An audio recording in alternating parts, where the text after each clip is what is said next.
반갑습니다.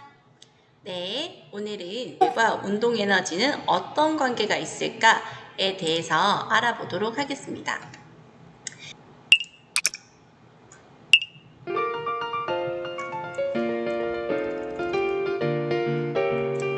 중력의 한 일과 운동 에너지의 관계를 알아보자. 자,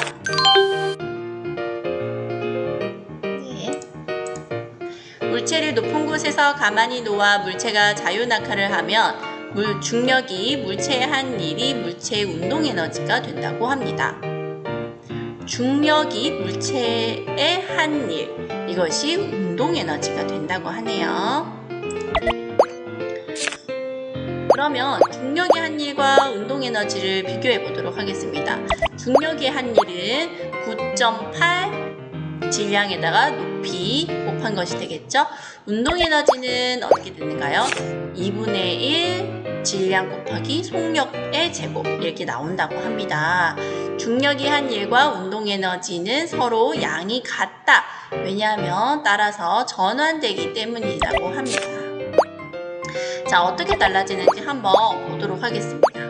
자, 질량과 운동 에너지는 질량이 2배, 3배, 4배가 되면 운동 에너지도 2배, 3배, 4배. 이게 무슨 관계죠? 그렇죠. 비례하는 관계가 되고, 그 다음에 속력의 제곱에 비례하는 관계가 됩니다. 속력이 2배, 3배, 4배가 되면 이 제곱에 따라서 비례한다. 4배, 6배 이렇게 증가한다고 합니다.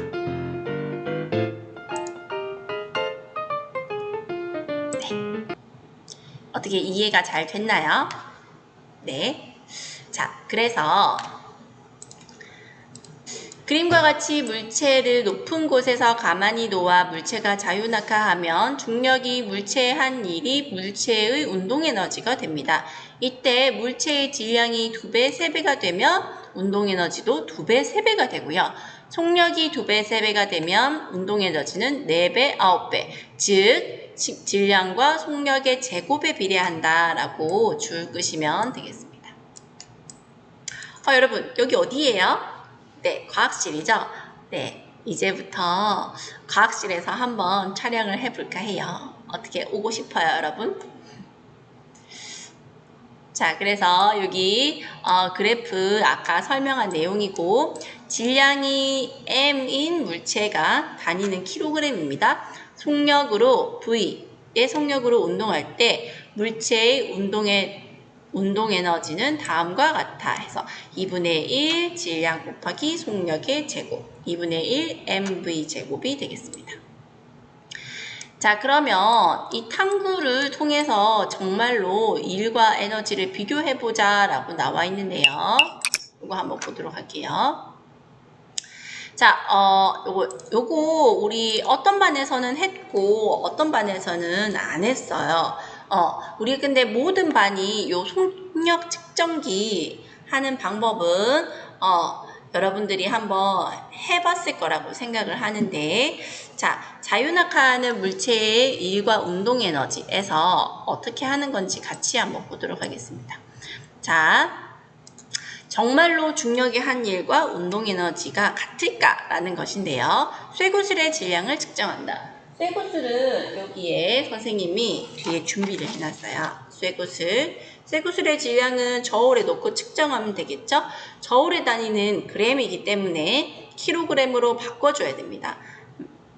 예를 들어서 뭐 1.6이라면은 쇠구슬의 질량은 곱하기 10의 마이너스 3승을 해줘야 되겠죠? 자, 그래서 이 킬로그램 단위로 꽂힌 다음에 스탠드를 사용한 투명한 플라스틱 관을 지면에 수직으로 세우고 종이컵에 모래를 넣어 관 아래에 놓는다. 이렇게 세팅하라는 말이에요.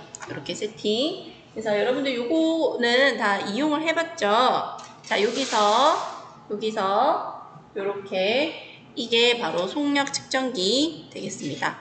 자, 이것을 이렇게 세우고 이렇게 세팅을 하라는 말이에요.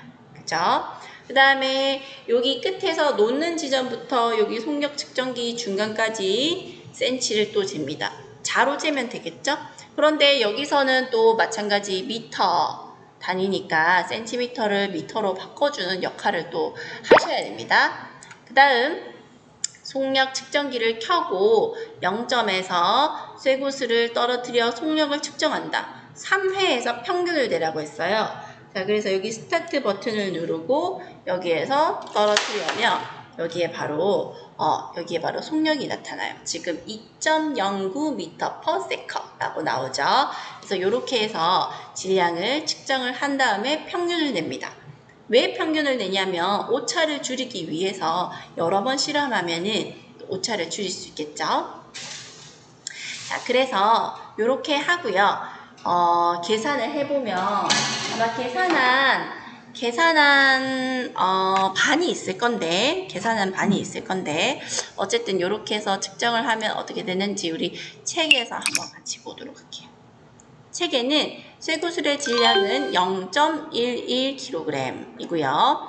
스탠드를 사용하여 좀 큰 쇠구슬이죠. 이 정도면 스탠드를 사용하여 투명한 플라스틱 관을 세우고 거리를 측정했더니 0.5m. 0.5m는 50cm입니다. 그죠? 그 다음에 속력 측정기를 켜고 떨어뜨려서 속력을 구하면 거의 3.13m/s가 나옵니다. 선생님은 조금 책보다 작은 구슬로 했기 때문에 그 다음에 또 위치에 따라서 또 달라지겠죠. 자, 그래서 또 이렇게 평균값을 내면 자, 0점에서 A점으로 떨어지는 동안 중력이 쇠구슬의 한 일의 양을 중력의 방향과 크기 이동거리를 이용하여 구하시오 라고 했습니다. 중력의 크기는 9.8m, 질량이 0.11이므로 9.8에다가 0.11을 곱하면 1.08N이고 자, 같이 아래 방향으로 작용을 합니다. 이동거리가 0.5m이니까 쇠구슬의 한 일은 힘 곱하기 이동거리 해서 0.54줄 되겠습니다. 운동에너지는 어떻게 구하죠? 2분의 1 곱하기 질량 0.11 곱하기 속력의 제곱 하면 0.54줄. 한 일과 운동에너지가 같네요. 따라서 중력이 쇠구슬의 한 일과 운동에너지는 어떤 관계가 있다? 네, 전환된다 라는 것이죠. 중력이 쇠구슬의 한 일과 운동에너지의 관계를 설명해보자 하고 있습니다. 중력이 쇠구슬의 한 일의 양과 운동에너지가 같다. 이것은 중력이 쇠구슬의 한 일이 쇠구슬의 운동에너지로 전환되었기 때문이다. 네. 바로 실험을 통해서도 우리가 중력에 대한 일이 운동에너지와 같다라는 것을 알 수가 있습니다. 여기 있죠. 줄 것이고요. 이는 물체가 자유낙하할 때 중력이 한 일이 모두 운동에너지로 전환되기 때문이다. 라고 나와 있습니다. 스스로 확인하기 같이 한번 풀어보겠습니다. 1번 물체의 일을 하면 물체의 무엇이 증가합니까? 네, 에너지가 증가하게 됩니다. 물체가 자유낙하할 때 땡땡이 한 일은 물체의 운동에너지가 된다. 뭐가 한 일이죠? 중력이 한 일. 자유낙하할 때 중력이 한 일이 되겠죠. 왜냐하면 자유낙하도 아래 방향이고 중력도 아래 방향이니까. 3번 지구와 달에서 질량이 같은 물체에 같은 양의 일을 하여 물체를 들어 올렸다. 달에서 물체가 올라간 높이는 지구에서 몇 배인지 설명해보자 라고 했습니다. 일을 하여 들어 올렸는데 달에서 물체가 올라간 높이는 지구보다 많을까요? 적을까요? 일단 달에서는 중력이 지구에서의 6분의 1밖에 안 되죠. 그러면 올라간 높이는 어떻게 될까요? 같은 양의 일을 했으니까 올라간 높이는 더 높게 되겠죠. 얼마나 더, 몇 배가 더 높을까요? 바로 6배가 더 높이 올라가겠죠. 왜냐하면 중력의 크기 곱하기 올라간 높이로 일의 양을 구할 수 있는데 달의 중력은 지구에서 6분의 1이므로 올라간 높이는 6배가 되니까 같은 일의 양을 해주는 것이 되겠죠. 처마에서 떨어지는 빗방울이 자유낙하를 하면 중력이 한 일이 빗방울에 뭐가 되어서 운동에너지가 되어서 바닥을 파는 일을 할 수 있다. 네. 여기까지가 우리 중력이 한 일과 운동에너지의 관계였는데요. 학습지를 통해서 조금 더 자세히 알아보도록 하겠습니다. 네. 자, 학습지 몇 쪽이죠? 15쪽입니다. 일과 에너지, 운동 에너지에 관한 내용입니다. 자, 이거 무슨 에너지죠? 우리가 이때까지 배운 운동 에너지 되겠죠? 운동 에너지. 그리고 이렇게 글자색을 빨간색으로. 네. 그래서 운동 에너지란 이렇게 조금 늘려볼까요? 네.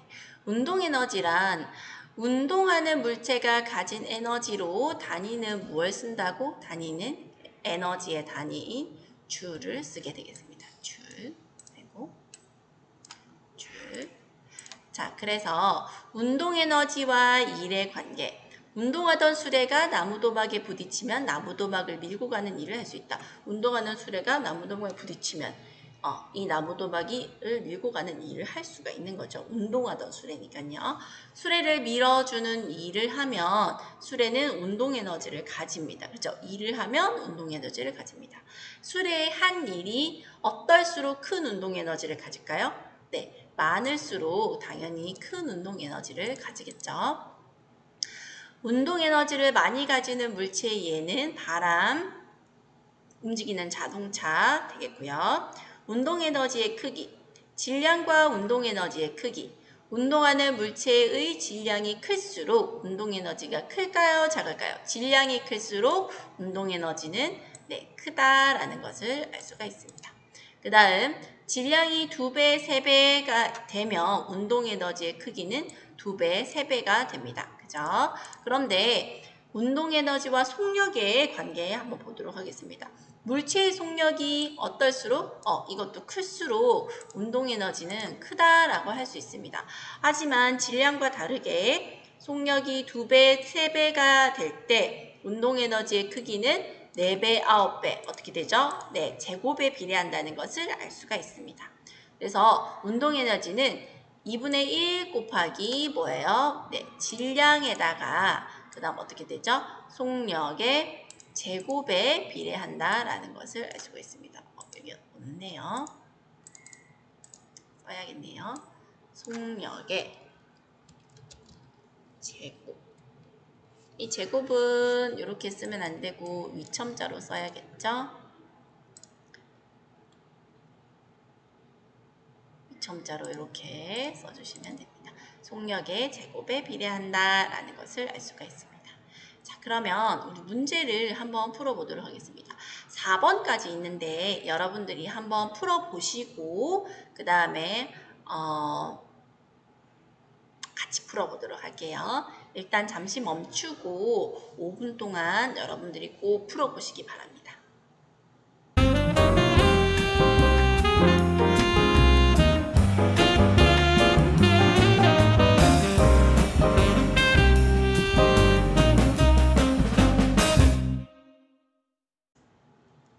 네, 그러면 문제를 한번 풀어보도록 하겠습니다.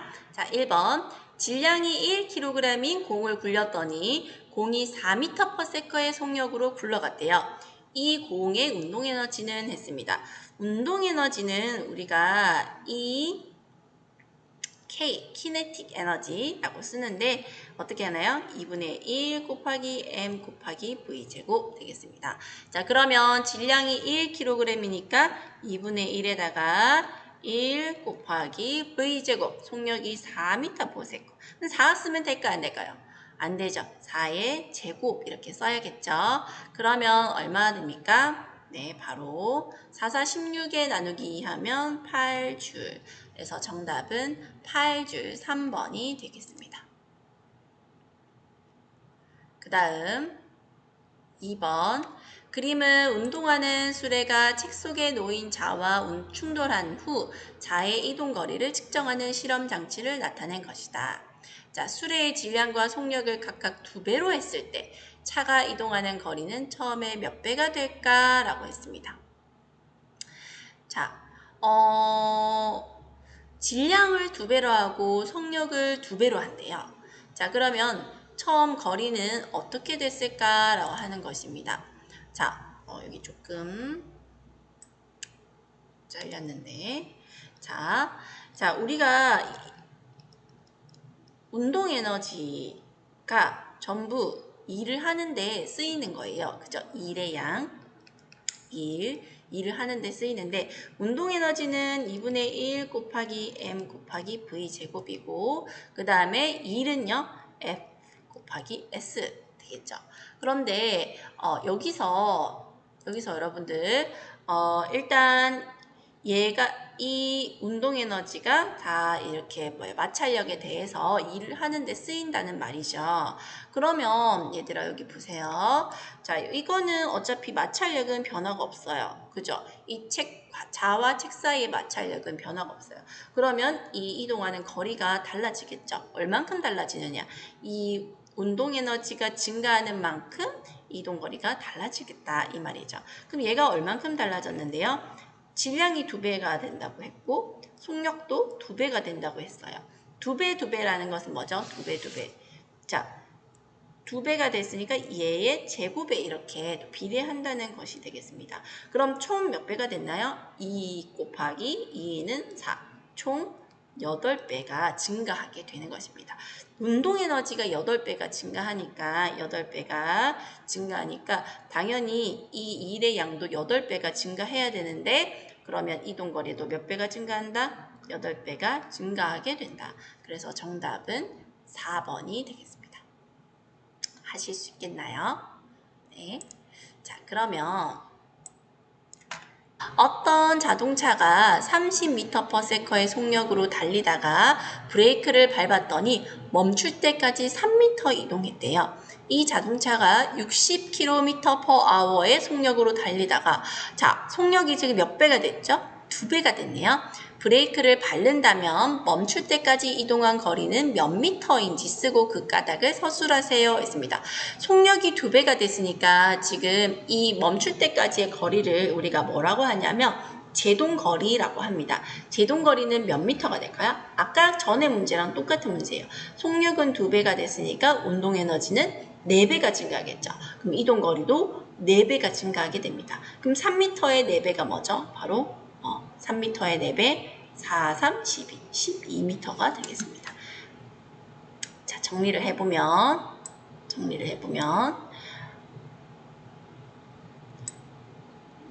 자, 여기 정리가 돼 있는데요.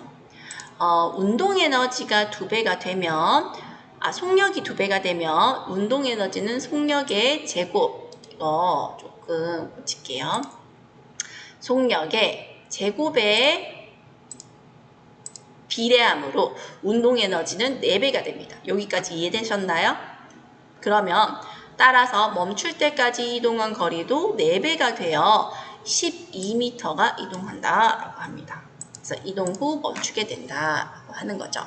자, 이해됐나요? 어쨌든 바퀴와 지면과의 마찰력은 똑같단 말이지.